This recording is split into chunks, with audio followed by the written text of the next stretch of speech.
Hey everybody, Qroo here. One of the most challenging aspects of learning any language is listening comprehension. Being able to understand the spoken language. We all struggle with it when we're learning. We learn to do all these patterns. We can say what we want, especially if you're following my lessons. You can say what you want. But developing that ear, that takes time. Well, the only way you can work on it and get better is to expose yourself to the spoken language as much as possible, even if you don't understand everything that's being said. I recommend listening to material that's at least a low intermediate level. Let's say B1 on this scale. See where that sits? About here. That's going to help you understand actual conversations and stories and get you up to speed faster. Now, in my learning group, the Qroo Spanish Crew, I have several listening comprehension stories at the B1 level, and I'm always adding more. But I take it a step further, because I realize people are listening to this and not catching it all. So immediately following the story, I go line by line through it, discussing all the interesting, vocabulary and grammar used. And yes, folks, those things are interesting. So this is the first time I've ever done one of these stories on the main channel.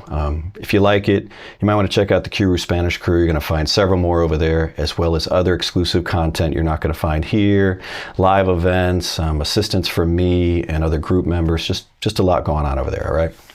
So let's go ahead and kick off our story. Sit back, enjoy, and listen. Era un sábado por la mañana y hacía mucho calor. En cuanto me desperté, recibí un mensaje de mi amiga María diciéndome que quería salir a conocer un nuevo mercado en la ciudad. Me levanté rápido y me preparé para acompañarla. El mercado estaba a unas calles del centro. Y a diferencia de los supermercados modernos, tenía un ambiente muy tradicional, con puestos llenos de frutas, verduras y comida recién hecha. La gente caminaba despacio, saludaba a los vendedores y probaba diferentes platillos. María me dijo que estaba en busca de unas especias que no encontraba en ningún otro lugar. Caminamos por varios pasillos hasta que vimos un puesto pequeño donde las vendían. Cabe mencionar que María ama cocinar, así que se emocionó mucho cuando encontró todo lo que quería. Después seguimos recorriendo el mercado porque yo estaba buscando comprar un regalo para mi hermano. Encontré una artesanía que me pareció perfecta y la compré. Nos sentamos un rato a comer unos tacos en un puesto famoso y platicamos sobre el día. Le pregunté a María, en cuanto a las especias, ¿crees que podrías hacer esa receta que me contaste? Claro, dijo ella sonriendo. Ahora sí tengo todo lo que necesito. Al final del día regresamos a casa cansados pero contentos. Nos prometimos volver pronto, porque nos quedamos con ganas de probar más cosas del mercado. So how'd you do on that? Did you understand everything? If you didn't understand everything, it's okay, all right? That's perfectly natural. Like I said, listening comprehension is one of the most difficult aspects of learning any language. What I encourage you to do is, after we go through this review, listen to it again. It's going to be easier. Wait a week or two, listen to it again. You're going to get more of it. And, coming back and doing some of these exercises with listening comprehension is a great way to gauge how you're improving in the language. Because you'll be like, hey, I took a month or so, went back. That was so easy, right? That's what we're looking for. All right, let's get into this. We're going to go line by line and point out all of the cool vocabulary constructions. It's going to take a while, but you're going to get something out of it, all right? Era un sábado por la mañana y hacía mucho calor. So, it was Saturday in the morning. And one of the things I'll be pointing out as we go through this is if a verb is in the preterite or the imperfect. And don't let the grammatical terms scare you. That can be challenging too when you start learning Spanish. It does make it easier, okay? So if you've been studying the past tense, there are two main forms of it, the preterite and the imperfect. And you're always trying to decide which one to use. So I'll be pointing out which one is through here so you get some great examples. So with our first right here, era, right? This comes from the verb ser, to be, and this is in the imperfect. We use the imperfect to say that something is in progress in the past at this point in the story. It's how we set background, which is what we're doing here. It was Saturday. It didn't stop being Saturday right then. It was Saturday. Boom. In the morning, por la mañana. And over here we have the verb hacer, which is also in the imperfect. Hacía mucho calor. And it was very hot. This is setting the background for our story. So this is where the imperfect comes in. Now the preterite is used when we're talking about something that is clearly finished at that point in the past. A good example of it is Juan shut the door. Boom, that's done. We would use the preterite for that. If you're like Juan was shutting the door, and then something else happened, then imperfect. You'll see as we move through this, all right? One other thing I want to point out here is this por la mañana. This is what you're going to be using when you're going to say in the morning, okay? Por la mañana. In the afternoon, por la tarde, in the evening, the night, por la noche. Next one here. En cuanto me desperté, as soon as I woke up. En cuanto means as soon as. I really like this one. Should definitely be on your word list. Another very similar little locución, like locuciones are words, two or more words that have a set meaning when taken together. This is one. It's 3 words and it's almost identical, and it's en cuanto a, and that means regarding something. Okay, there is one of those in the story. You'll see the difference, but this is en cuanto, as soon as. Me desperté, I woke up. That's in the preterite, right? Because it's seen as being completed at that point in the past, right? As soon as I woke up, not as soon as I was waking up. Think of it that way. Recibí un mensaje de mi amiga María diciéndome que quería salir a conocer un nuevo mercado en la ciudad. So as soon as I woke up, I received a message from my friend Maria and telling me, right, diciéndome, and this is in the Spanish gerund. And you're going to see that a lot in this type of usage to add other information, right? I received a message, yeah? And then adding information. Telling me, diciéndome que quería salir a conocer, that she wanted to go out to, let's slow that down.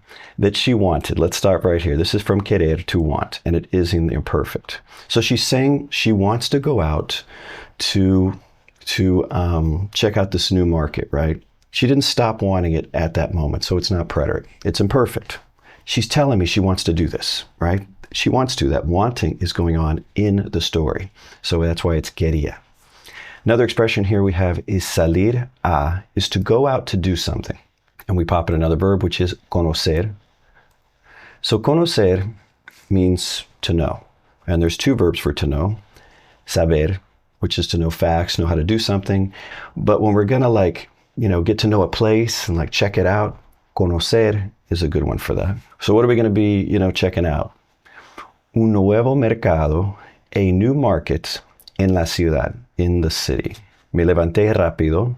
I got up quickly. Now we saw this verb up here before, which is despertarse, and I'll stick it out here so you can see what it looks like. And that means to wake up. Okay?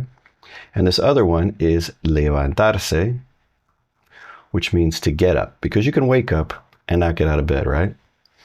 2 great ones for your list. That's why I'm pointing them out. There's always great vocabulary in these breakdowns. So, I got up quickly. Me levanté rápido. Y me preparé para acompañarla. And I prepared, got ready in order to accompany her, to go with her. And this is going to be preterite. I got up quickly. Seen as completed in the past. And I got ready to go with her. Me preparé para acompañarla. Preterite. El mercado estaba a unas calles del centro. The market, we are using estar here, right? But this is going to be in the imperfect, was located a few streets, from downtown. So that's the imperfect. It didn't stop being located there. It's setting the background. Background, imperfect. El mercado estaba a unas calles del centro. A few streets from, centro can be center, or it's often used for downtown. Y a diferencia de los supermercados modernos, tenía un ambiente muy tradicional. And is E, right? And this is a useful little prepositional phrase. A diferencia de, unlike. And that's a great way to kind of learn your Spanish, is in little chunks like that. and to learn that this phrase means unlike. So when you're going to think unlike in English, you're going to think a diferencia de. A diferencia de los supermercados modernos, unlike the modern supermarkets, tenía un ambiente muy tradicional. It had like a traditional, environment to it. And we're talking about, this little market we're visiting, and it didn't stop having that. It's setting that background. So this is in the imperfect, comes from the verb tener, to have. Con puestos llenos de frutas, verduras y comida recién hecha. And con puestos can mean a lot of different things. It could be your position at work. Here it means those little stands, you have at those markets. And they're full of fruit, vegetables, and food that has been recently made. That's where hecha comes in. La gente caminaba despacio, saludaba a los vendedores y probaba diferentes platillos. We're talking about people were walking slowly, and people, la gente, is a singular concept in Spanish. Now you could say personas, like persons, but if we're saying people, that's a singular concept, la gente. So the verb needs to agree with that.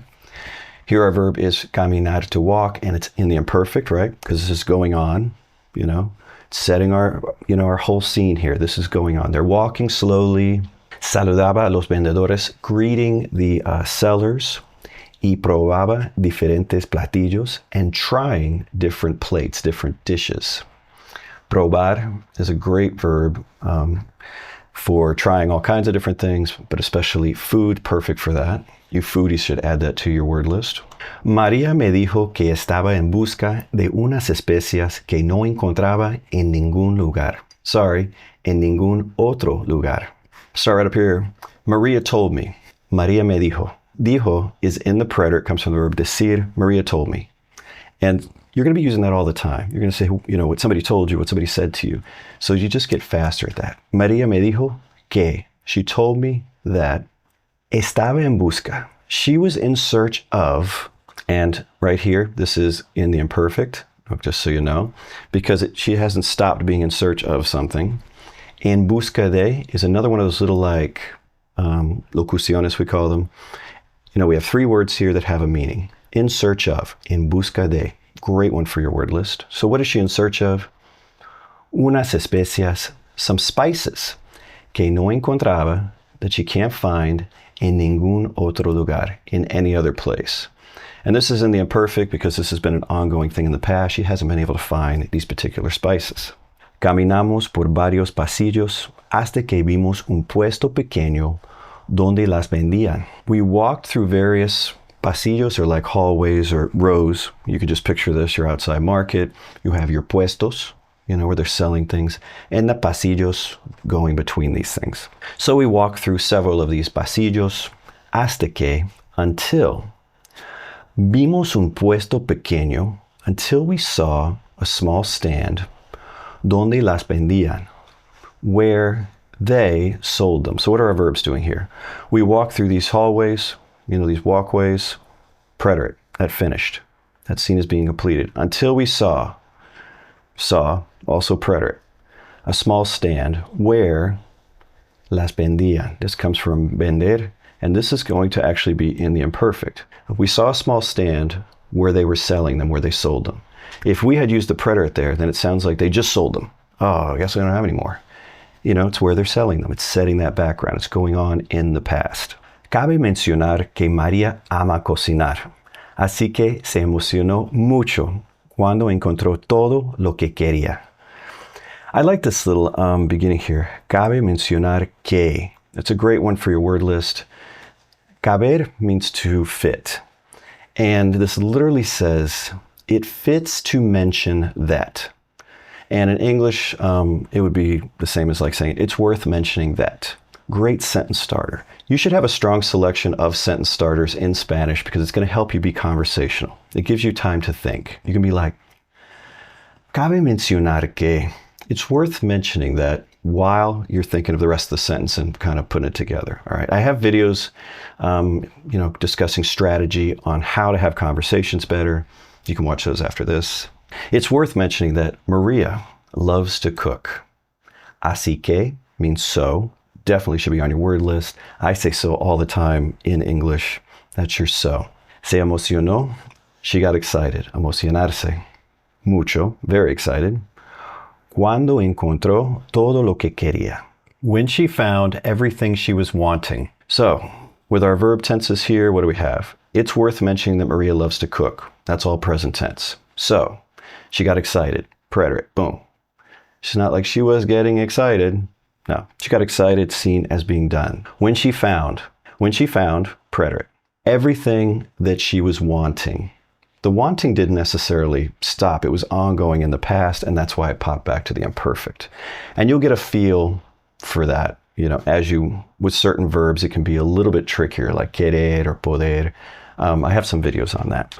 Después, seguimos recorriendo el mercado porque yo estaba buscando comprar un regalo para mi hermano. Después, after, seguimos recorriendo. Seguir plus the Spanish gerund is a way to say to keep doing something, to continue doing something. It's fantastic. You should be using it all the time. And we have recorriendo, which comes from the verb recorrer. You can see correr in it. It means to run. Like recorrer can be like, you know, if you're going through a set path or something and kind of checking it out. And here, you know, we have aisles and we're just kind of going around. So it's a good verb for that. El mercado, the market. ¿Por qué? Because. Yo estaba buscando comprar. I was seeking to buy something. I was wanting to buy something. But it's literally saying I was seeking to buy. And this is going to be in the imperfect because that's what he's actively, well, in this, I guess, I'm actively doing at this time is I'm seeking to buy something. And I'm saying seeking because the verb here is buscar, which means to look for or to seek. And this is a usage of it you don't hear a lot of people talk about. And it's just like buscar plus a verb is to seek to do something. So here I am seeking to buy a gift for whom? For my brother. And that's going to be using para. Encontré una artesanía que me pareció perfecta y la compré. So I found, and artesanía is like handmade craft. So I found this handmade craft thing, right? That seemed perfect to me, que me pareció perfecta, y la compré, and I bought it. So all of our verbs there in the preterite, right? I found it, it seemed perfect to me, I bought it. Done, done, done. Nos sentamos un rato a comer unos tacos en un puesto famoso y platicamos sobre el día. We sat down a while to eat some tacos at a famous stand, and we chatted about the day. And these are all in the preterite. We sat down to eat tacos for a while and we chatted about the day. And that's a very Mexican word, platicar. Anywhere else, you're probably going to use charlar. I'll go ahead and show it to you here. Which would be a more neutral one for to chat. En cuanto a las especias, ¿crees que podrías hacer esa receta que me contaste? En cuanto a, remember I talked about en cuanto is as soon as, but en cuanto a, 3 words is going to mean in reference to, regarding. Regarding the spices. Do you believe, this is literally from the verb creer, which means to believe, but it's also used a lot when we're saying, you know, what we think. Do you believe, do you think that you could make that recipe that you told me about? So, what do we have going on here? This is present tense. Do you think, do you believe, crees que, podrías hacer, you could make that recipe, esa receta, and this is in the conditional tense. Like, would you be able to make that recipe? Que me contaste, that you told me about. Claro, of course. And you could say, claro que sí, of course. Dijo ella, sonriendo. She said, smiling. And one thing I want to point out for you folks that maybe want to write Spanish, little stories, is that when you say something like he said, she said, after a quote, you're going to have the verb and then the subject order. So she said, and if you can use the Spanish gerund, that's our iendo ending to add a little bit more information. How did she say it? She said, smiling, dijo ella, sonriendo, ahora sí tengo todo lo que necesito. Now I have everything I need. So this is present tense, right? This is all going on in our story. And it's just like in English, you know, you'll flip back and forth. Some things are in the past tense, some things are present. And that's why stories like this are a great way to work on tenses, your mastery of the language, your ability to tell stories, because that's what you want to get to, right? Al final del día, regresamos a casa cansados, pero contentos. At the end of the day, and that's a nice little phrase there, al final del día, to help you sum up your stories. Regresamos a casa, we returned home. So just a casa is home. If you said a la casa, that would be like you returned to the house. Cansados, tired, pero contentos, but content or happy. Nos prometimos volver pronto, porque nos quedamos con ganas de probar más cosas del mercado. What do we have going on here? Oh, in the first sentence there, regresamos a casa, preterite. That's seen as being completed. Back to this sentence, nos prometimos volver pronto. We promised ourselves, all right? That's why it's that way. We promised ourselves to return soon. It's literally what that says.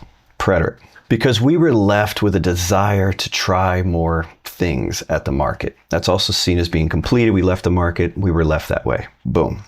Well, that's it for the video. I hope you enjoyed it. If you did, and you're still here, do me a favor and give it a thumbs up. And until next time, hasta luego.